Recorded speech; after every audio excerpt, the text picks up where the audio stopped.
Good evening and welcome to Tamapta. I'm Leonard Harry. I'm Debbie Gordon. Language is the base of every culture. Among the Inuvialuit in the Western Arctic, only 9 to 14% speak Inuvialuktun. Last March, the first Inuvialuktun language conference was held. From this 3-day conference, Tamapta will bring you a 3-part series. The first program, which you will see today, is based on school programs, the teacher education programs, and how we can achieve more Inuvialuktun in the schools. Number 2 will consist of the language camps, proposed junior and high school courses, and how it will benefit the students in the future. Number 3, many young parents and high school dropouts remain in the communities but do not know their language or culture. Proposed ideas and programs for elders, middle-aged, and young parents will be brought out. We hope you enjoy this series. This is the Karavik Board School in Inuvialuit, northern Quebec. These students are fluent in their native language, Inuktitut. Only Inuktitut is spoken to them in their classes for the first 3 years. In grade 3, they are slowly introduced to either English or French. The parents decide which second language their child is to learn.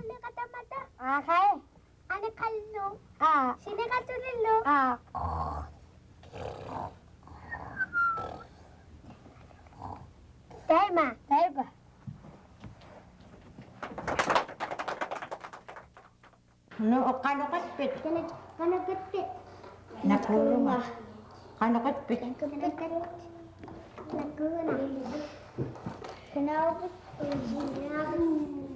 These Aklavik students are about the same age. Their Inuvialuktun class lasts for 15 minutes each day. The children here can only speak English. In the Mackenzie Delta Beaufort region 50 years ago, they would have been fluent speakers of Inuvialuktun. They are not. They may never be. But today, I'm married, I have children. I really would like them to learn how to speak Inuvialuktun. Akilihimam bibliwilyo makos koktichirit tanik tuhungan yakilihaw tinihalagin panik ilihaw rakahalahatim. Because someday we're going to be the leaders. We're going to be sitting around this table talking like you guys here. And I think it's the time to start is now.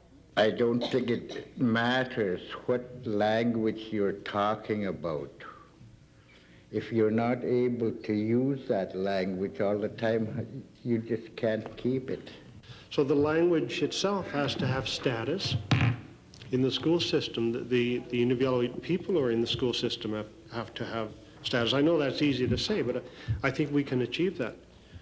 If as parents we demand that has to happen. When someone is sick, you all pull together, you go over there, you help them, you say prayers for them, you hold their hand. Well, our language has come to that stage. For the Dene and the Inuit, our language identifies who we are. Inuvialuit ancestors long ago passed on skills used on the land and around the home by the language. The elders were the base and knowledge of the family unit. Today, our elders are our only link with this information.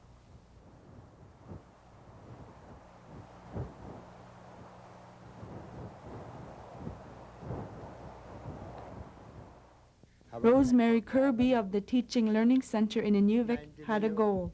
She wanted to show the Inuvialuit of the Western Arctic just how quickly the Inuvialuktun language is dying. With the help of Lillian Elias and Shirley Kassoon, they arranged the first Inuvialuktun language conference. Last March, over 50 elders and youth delegates were brought to Inuvik for 3 days to come up with ways to preserve and maintain Inuvialuktun.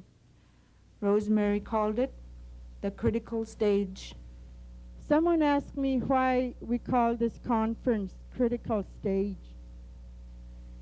You know, when someone is sick in a hospital and they're in a critical stage, they either die or they get better. That's the situation of our language today. It either is going to die or we're going to work together to make it survive. When someone is sick, you all pull together, you go over there, you help them, you say prayers for them, you hold their hand. Well, our language has come to that stage. During the open house last October at the Teaching Learning Center, the ladies did a survey to show the students just how bad the language loss is. These students were not counted on this language fluency list. From the final agreement eligibility list, Inuvialuit 18 years and over were counted. As you will see, an alarming amount of Inuvialuit in the Mackenzie-Beaufort region cannot speak or understand Inuvialuktun. The statistical study we did was on our eligibility list, 18-year-olds and over, for our 5 communities. And the total amount of people were 1,514 Inuvialuit 18-year-olds and over. And out of this, our elders were 121. That's 60 and over.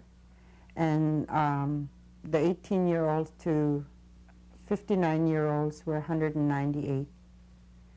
And so the total percentage was about 21% fluency for the whole region. But if we consider that the communities have 17-year-olds to babies, our statistics will go something like 9 to 14% fluency in our region. If you look there, all the little people that are coming up in red, they're elders, 60-year-olds and over. The next one that goes up is blue. These are 18-year-olds to 59-year-olds who are fluent in Inuvialuktun. We have 198 from the whole region. Between 18-year-olds to 60, 80, 90-year-olds, we have only 319 fluent speakers left in the whole area out of 1,519 people. I don't think we'll have space there to show you how many non-speakers we have. The next batch of non-speakers, if you look at all those, we counted all the Inuvialuit in our 5 communities. There's 1,514 little Inuvialuit up there, see? 121 are elders, 198 are 18 to 59-year-olds, and all the white ones are people that are not fluent in Inuvialuktun. And there are lots and lots and lots and lots. We have only 17 elders left in the community of Aklavik, 60-year-olds and over. We have 59 people that are from 18-year-olds to 59 that are fluent in Inuvialuktun. And you have this whole area of people that are not fluent at all. In Inuvik, we have 572 people on the list, 18-year-olds and over. We have 35 elders, and we have 86 fluent speakers from 18 to 59 years old. In Paulato, we have 115 people on the eligibility list, 18-year-old and over. We have about 8 elders left, 60-year-olds and over. 25 fluent speakers left from 18 to 59. In Sax Harbor, their community list is 88 people that are 18-year-olds and over. We could only find 5 people, 60-year-olds and over, and 18 fluent speakers in the community. Tucked, we had 503 people on the eligibility list. We are lucky. We have the most elders there, but we're losing our elders. 56 people are 60 and over. 131 are fluent speakers. 316 don't speak Inuvialuktun fluently. I've attended a lot of language meetings, worked with a lot of language programs from one end of the territories to the other, to Alaska. And in all the schools that I visited and all the programs that I've seen, this is the only region where I see one language teacher per school. On the average, in our Kitagmud region where I work, there's at least 3 or 4 school or classroom assistants who teach the language program, and that depends on the size of the school or the community. Here we have in Inuvik, quite a big city, and only one Inuvialuktun teachers. Uaptiknik poyok to atuniliblugiluon nisko artidangit sibulinu takaud. Ako baka hisko kuminik tugut saksabame, humilika kisko kuminik tok. Ubatamne Inuit okakto tawar poyo akigay jokabut. Ubo bago tantanaw alo aktuguno laptingni. Saksabame board kaktugut education. Ubo kautigupti sko wik putuna bagut. Inupetor hanya ilihaudik padik. Nutak ka di sagot ka takpata grade 5 mo nagalanun ni tayo lahilugit. Puyo kuminatsu na alo tayo nakakatakiya kakupag tayo na skorak tahungan niya ating skoktit sila kakalo ating scoring ni mikirulat kanya nakafitsal kanya ni kukanik skoktit sugay. Ilaw yung daw ubagot ukaw din yung itkuptig nutakabot uingay laytud pilugit ubagot daw apkulugo daw yung arut itpang niyaktud nutakabot ilip kalayt pala uday malirupta. The teacher education program has 2 streams. The first stream is an institution program, which is a straight 2-year program that is run out of Tamapta campus in Fort Smith. There the students take all the academic courses except for the internship, which is when they work within the schools. Then they go out into the fields and do their internship. Some of the content of the teacher education program is trying to be geared to meet the needs of the native people of the North, in that some of the courses are really heavy native content oriented, and we did introduce last year basic communication in a native language. The second stream is a field-based program, which is a component of the institution program that allows students to work in their communities for the majority of the year. They are removed from the school for May, June, and July, which is approximately 2 to 2.5 months, for academic studies. But the rest of the year, they remain in their classrooms. Inuit ilani nutaw yuni malugin nuko kakamangnik na alagkainin mingno kakamangnik ilijuminak oge bakluis mablunga. Tay mataw sak takumayaka aminilisimaya tuktuyak tumi abiksibak to alo ilani ukakat ay kayoktik sa minik. Tay ma kiwak sinagan ngutamat ko at maningnik ang alat siwat maniksay ako naksugo. Aglanin ma ang iyong maning makatulad sa nakalawak to rinok ikayok to ako misikorming ni. I'd like to ask maybe Larry Gordon, who sits on a board for Arctic College, if there's ever been any talk to train Inuvialuktun teachers to be regular teachers, and if they don't know their language, is there a possibility that we can teach them the language in the mornings and they can take regular university courses in the afternoon. We recognize now that there is a problem. As a college, I think we're going to try and rectify that. I'm not sure how. We have to discuss and go back to the local people and to the local boards and find out what is wrong, what we are doing wrong in the program. Maybe what Rosemary says is do half days in Aboriginal languages and half days in university courses.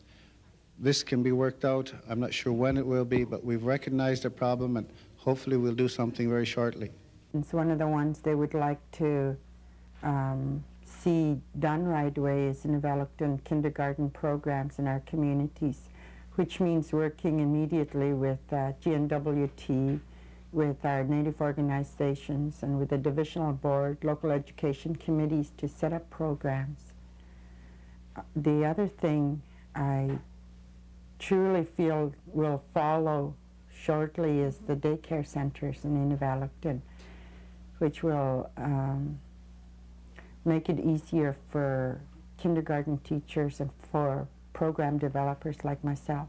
It's only now that people are beginning to realize the extent of language loss amongst the Aboriginal languages. And you know, now that that realization is there, people are gearing up to do something about it. So, you know, I agree with you.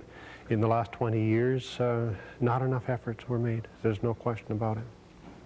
And then the government came by along later and tried to introduce CAs into the TEP program when they were not ready for it. There are some who will never be ready for the TEP program. The program's too hard for them. It's not what they have to do to teach. Now, that was a good idea when they came up with the CAs to teach local or languages in the classroom. But they started to run into problems because they were using the CAs for everything else. They were helping the teachers do this and running errands for the teachers. That's where we ran into problems again. And now the department is thinking of creating a special program called the Aboriginal Languages Certificate for the CAs. This will not require the CAs to take the TEP program or to further their education. This is a certificate program that allows the CAs, local people, to go into the classroom and teach the language, what they were originally hired to do. If the population in the community wished for the introduction of a kindergarten program in Inuvialuktun, that would then have to be a decision made by the local education council for that school. Now, local education councils are elected, are members elected from the community, which would then represent the educational interests from that community. So it would be a local decision, sanctioned through the local education councils, and they have the authority under the Education Act for that. As a graduate of TEP and as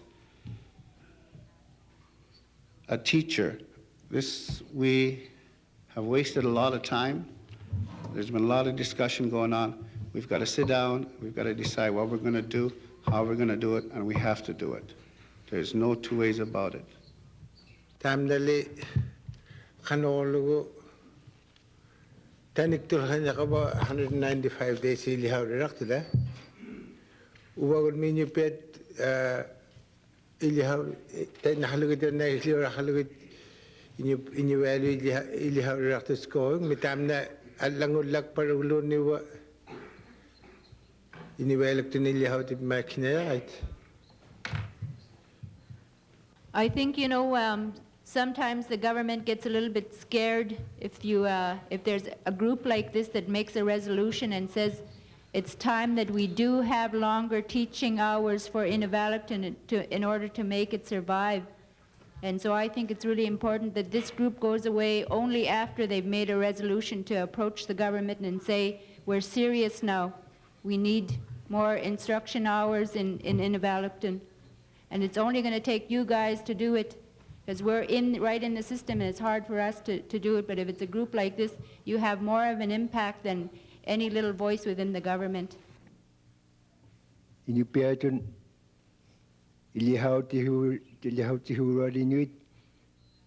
Tawra mani nyehurok kawan mani nyehur lingarigok inoktok turuk wa ilihauti kranik ihumagalak tut inoktorut. Tawra huna nakuman kawamat inoktok tinyaw nagagat ayokong iligu huna nakuman. In 1984, 1985, when the Inuvialuktun programs were introduced, the classroom assistant positions in your schools were already staffed. There were already people working in the schools as classroom assistants.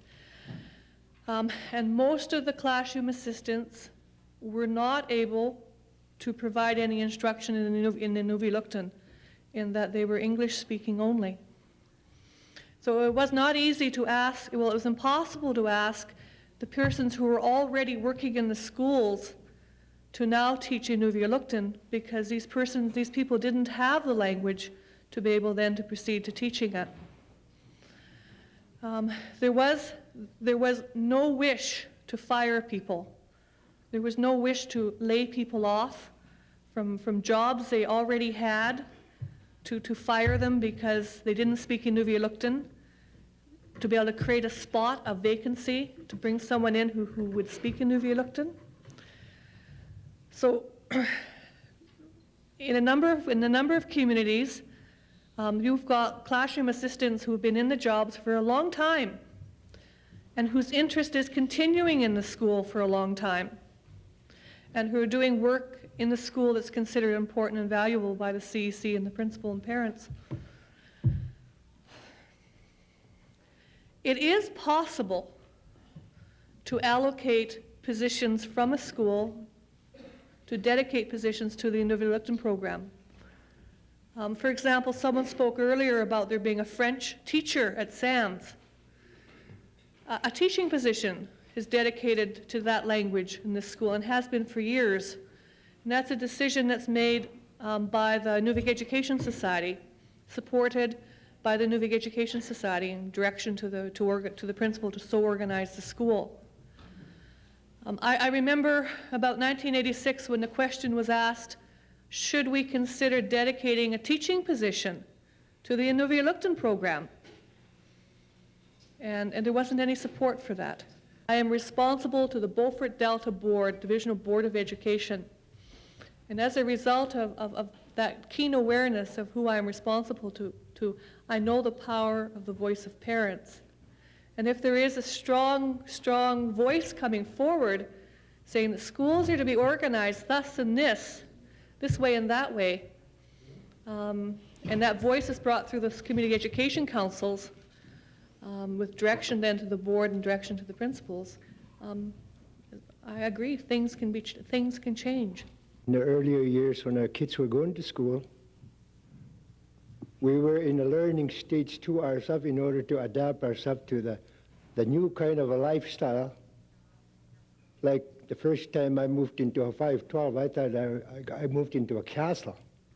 I felt shame because all of a sudden I got a house and my relatives got nothing. So I had to educate myself to do all kinds of things here. And the Northern Native parents cannot automatically fit into that system until after our kids grew up, and then we turned around and we said, oh, all of a sudden I found out what was wrong 20 years ago. Well, we're too far back already. We're too far gone. We're too busy trying to learn ourselves. The system that we have doesn't reinforce the child's positive identity enough. It doesn't do enough to make the child proud of his history and his heritage.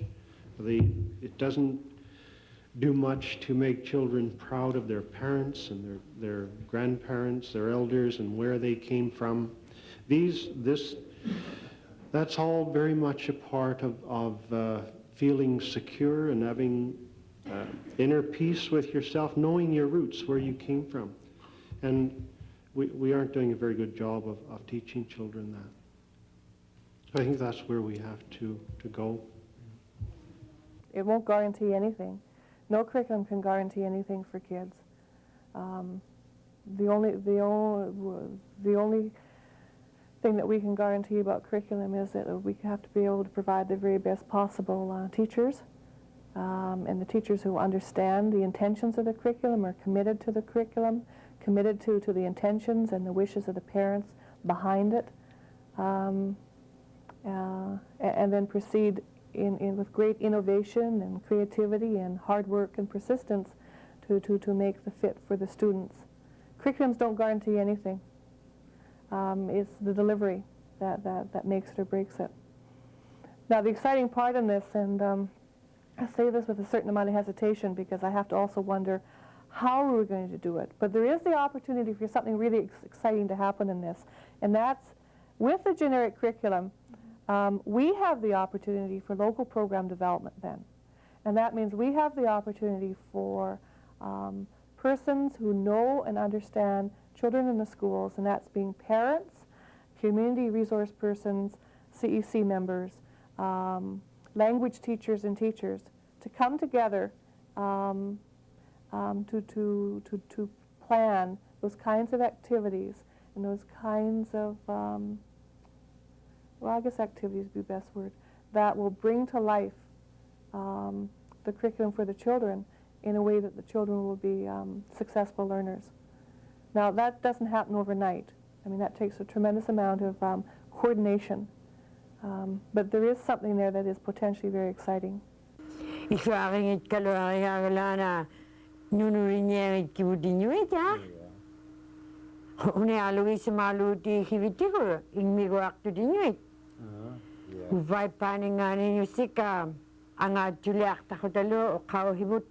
Tamapta Inuvialuktun anga minihitap taptawin yung helicopter anga jutit leho tayo Inuvialuktun.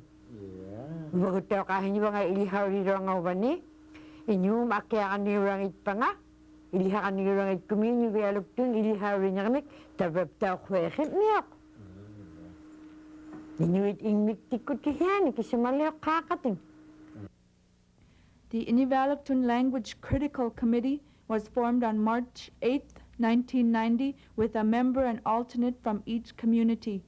Peter Esau from Sax Harbor was voted in chairperson. Vice chairperson is Rini Airy from Aklavik, and the secretary-treasurer is Sandra Ipana from Inuvik. The overall outcome of the conference was, it's up to the Inuvialuit people if they want to keep the language. Yeah, yeah,